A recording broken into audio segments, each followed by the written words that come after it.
Says threats against protected officials remain elevated, leading to enhanced security measures around the event. So for more on tonight's event and the increased security surrounding it, we are joined now by two former Secret Service agents, national security analyst Barry Donadio and Charles Marino. Great to have you both with us. Charles, I'll start with you. So as you know, the original dinner was at the Hilton in Washington, but it's been moved to the Waldorf Astoria, which used to be the Trump Hotel. Our president is very familiar with this hotel, but what are some of the biggest security challenges the Secret Service faces with tonight's rescheduled dinner? Well, it's a dynamic threat environment. We've never had a threat level that's been so high in the history of this country. We're facing more threats from more places than any time in our history. And this is a different location. So each security plan that's created by the Secret Service is unique to the environment that it's being established in. So we'll still see that layered approach to security, but we will see different assets being brought to the table to mitigate these risks that they're facing. Yeah. So, Barry, is there an advantage? Because I remember, obviously, during the first term, the first administration, I mean, the president went to within his hotel all the time for dinner, for events, for fundraisers. Secret Service knows it very well. Does that put the service at an advantage this time around?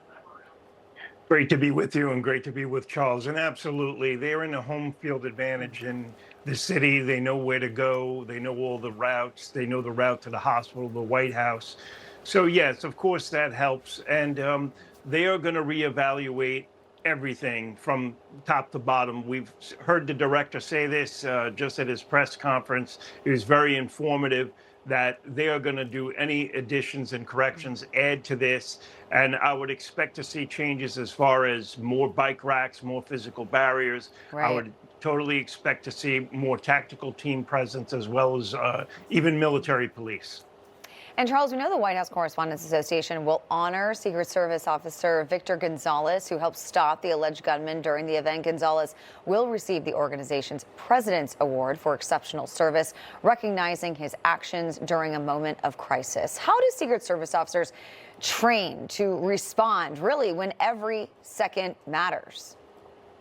Yeah, you know, other than the difference in the investigative mission between the agents and the officers, the protection mission is quite similar. They go through almost the exact same extensive training. The Secret Service Police is an established law enforcement agency at the federal level within D.C. They've got authorities around the country, no different than the agents. So that synergy in training, the intensiveness, the standards are the same across the entirety of the Secret Service. What's important here at the Hilton is that the layered security plan worked.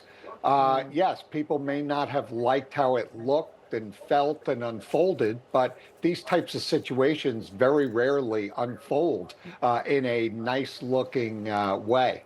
And so the security plan worked. The foundation that the Secret Service uses to protect these venues is solid, and we will see that continue.